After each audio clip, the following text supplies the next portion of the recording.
Kulang pa tayo ngayon. Kaya tama-tama lang ito, yung konyo na yan. Di pare, ituloy ko lang oh. Aha.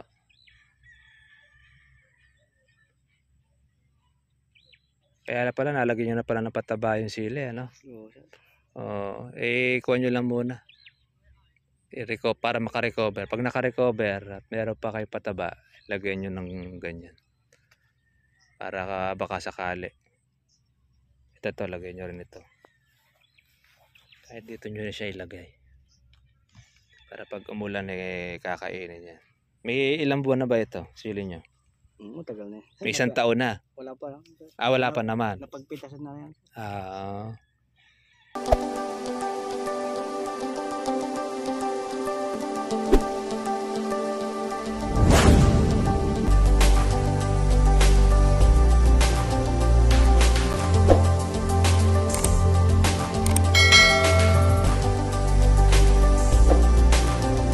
Kulang pa tayo ngayon.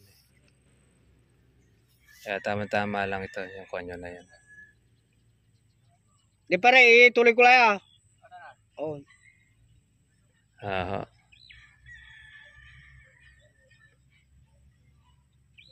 Kaya pala nalagyan nyo na pala ng pataba yung sili, ano?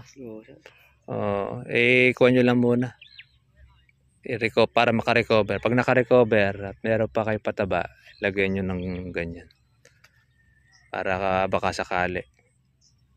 Ito lagyan nyo rin ito. Kahit dito nyo na siya ilagay. Para pag umulan kakainin yan.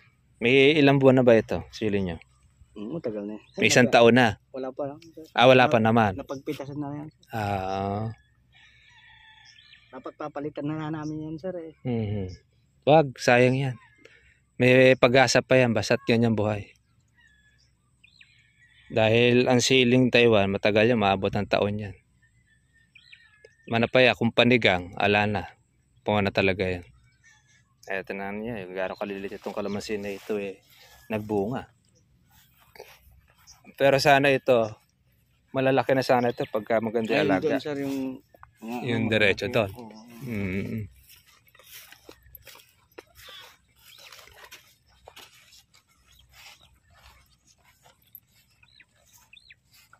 At tinan mo nga ito.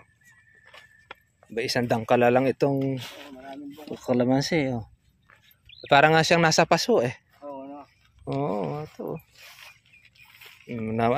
Ito maganda. Yung namamandak. Magkukuhan kayo rito. Magtutukod kayo rito sa ilalim. Yan. Maglagay kayo rito ng yung kahoy. Yung buho. Magtulos kayo rito. And then yung mga sanga na yan, itali nyo doon. Pag ganun. Para isasabit na lang sa Oo, sasali lang.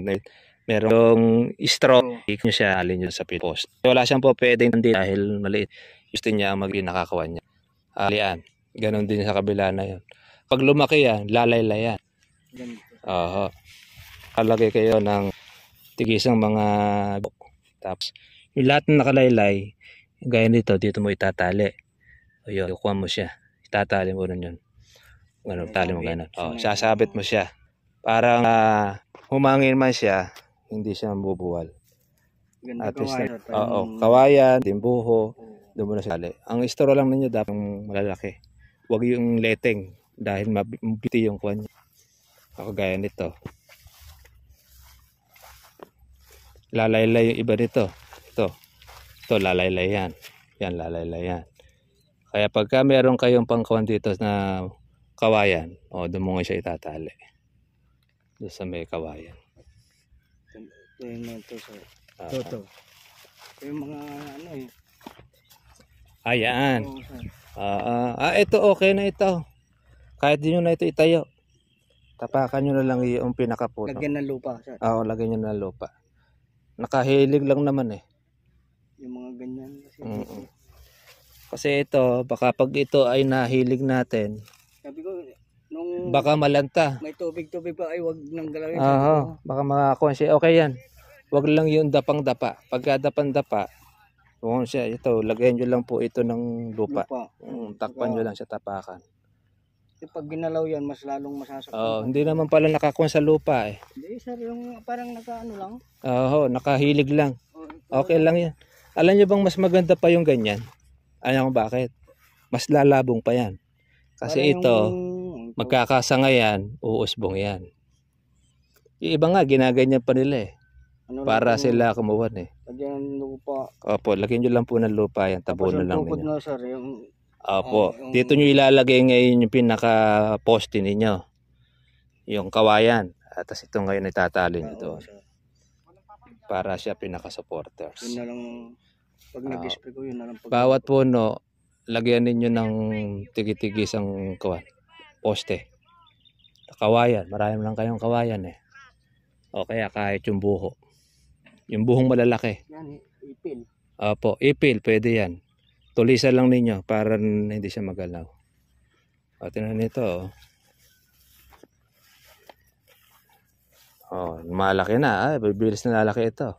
Nung simula na Pang na-sprayan ko sir, Opo, hindi bibilis na lalaki yan. kumintab pa. O, kikintab. Mayroon kasing halong pampakintab yung gamot natin. Tsaka gaganda dahon yan. Matatanggal yung pinakaitim. O, tingnan mo, ang dami ng bunga nito. Oh. Lahat dito sir, kaya nga hindi lang, Oh. Kaya kailangan mo, pagka ganitong karami, dagdagan nyo ng 5. Mga punong mga malalaki, dagdag nyo ng 5. Pero okay na muna yan. Ibang sakon nyo. Kayo na lang maglagay dito ng mga special kasi yung, mas malaki ito eh. Kaya tanggalin nyo ito. Yan yung kalamanda rin. Yan pa pwede nyo haltakin yan. Kahit naman na kung masiklat, okay lang yan. Kaya pagka makunat at ayaw, tagain nyo na lang. ano ko na lang tatawag. Oo. Ito kahit din nyo natutukuran. Hindi naman pala nakasayad sa kawan eh. Talian nyo na lang po rito ng straw para hindi siya kumuhan. Tapos maglagay kayo ng kawayan. Okay lang yan. Hindi naman pala masyadong nakahilig eh. Hindi. Oo. Naganyan lang. Ayan, okay lang yan. Parang pinakakuha nyo na lang yung tali niya, tukod niya. Saka yung poste. Dito marami yung magpitas dito sir. Pati nga yung bata na yan, no? Kaya nung nakatikim ng isang abono to eh, talagang nagbuti siguro sa bulaklak yan.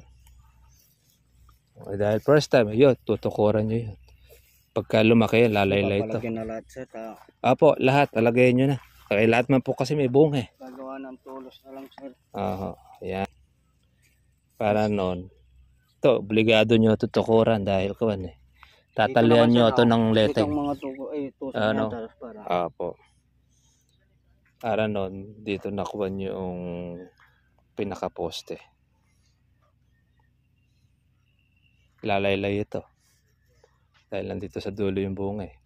Pag lumaki ito, bibigat yan eh. Kaya magiging ganun yan. No? Yung kapiraso na yun, 3. Yun ang pinakamalaki na niya. Pero pagka nalagyan ng organic yan, mas malaki pa doon. Lalaki pa sir. Oh, lalaki pa yan. Yan. May pwedeng gumanyan yan.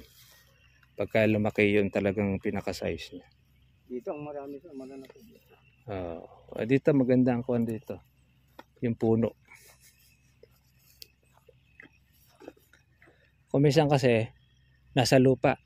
Pag natsempo mo ang lupa na mahina, kahit minsan panong abono lagay mo, mahina pa rin yung lupa. Yung kalamansi. Dahil walang nutrients, natatapat niya yung ganun.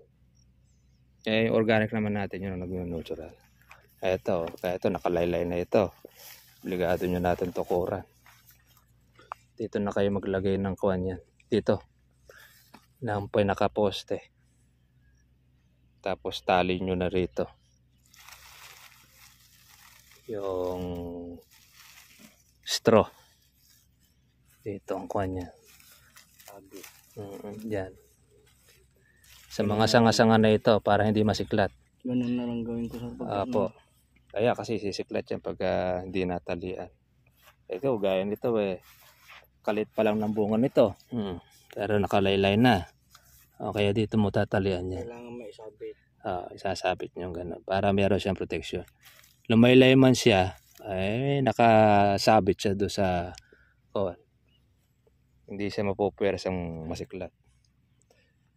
Lalo na ito, ayan. Marami din. Oo. Diyan ang tubig dito sir eh. Dito ba ang bumabaha? Tubig. Naku po, ano ba naman itong kapal ng bunga na ere?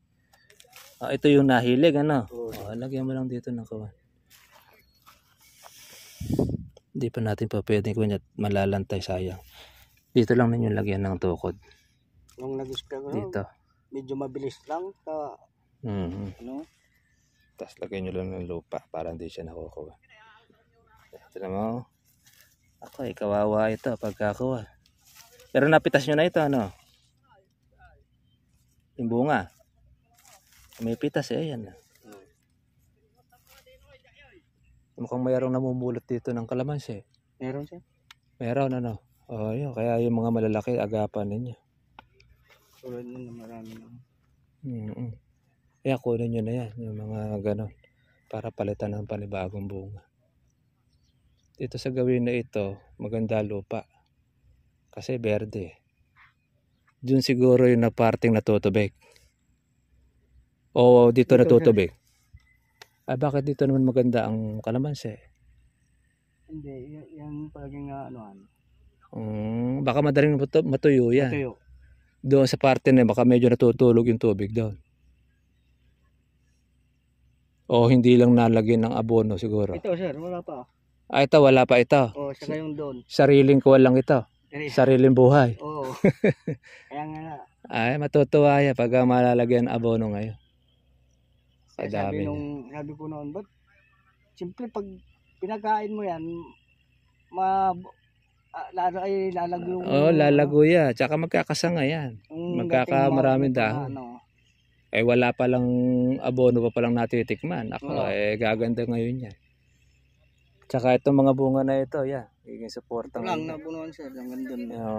Kaya lang hindi lang nasundan. Hindi lang nasundan kasi Saktong-sakto yan. Yung ating organic. Para kuwan siya. Actually dito maganda yung lupa niya, maitim eh. Okay magandang ano dito dati sir? Yung maganda gulay dito sa inyo.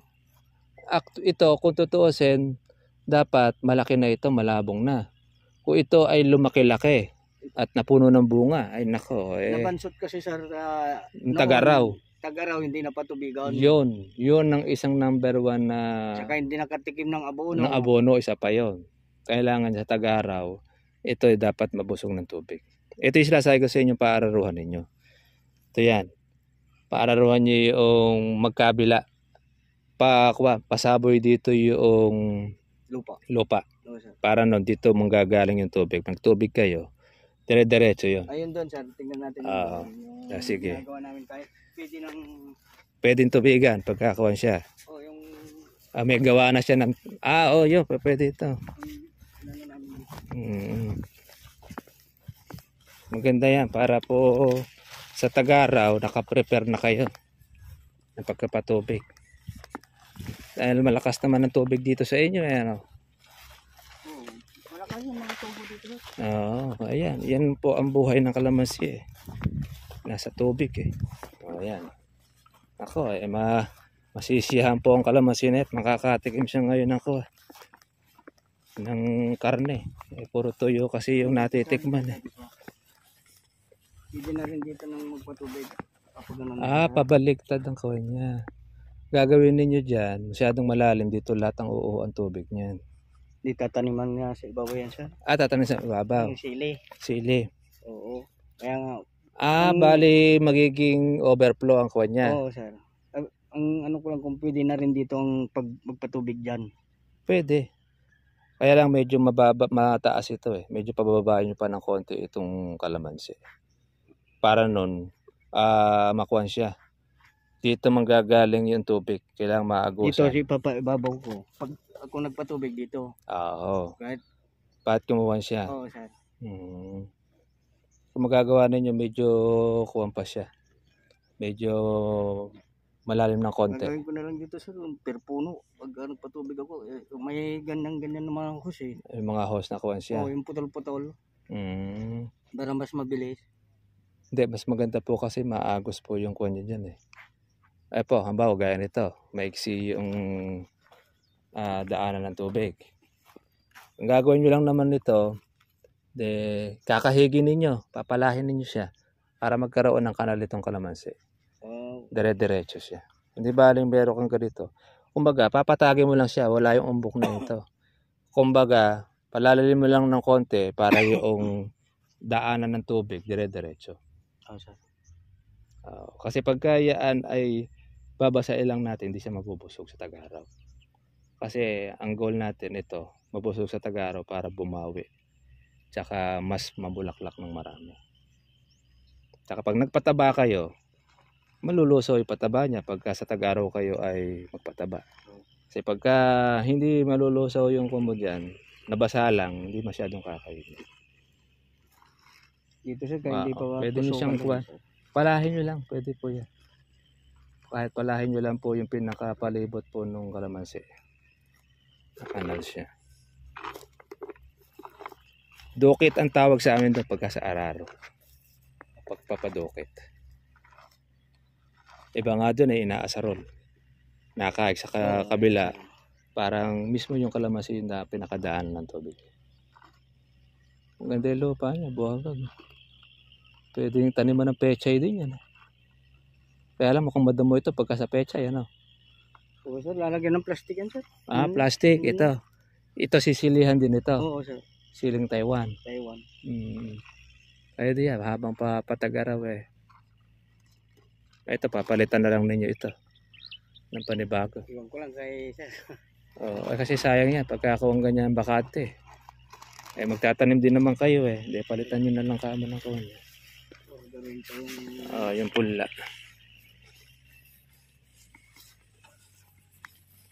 Dito sir, hindi sinadulong abunuan.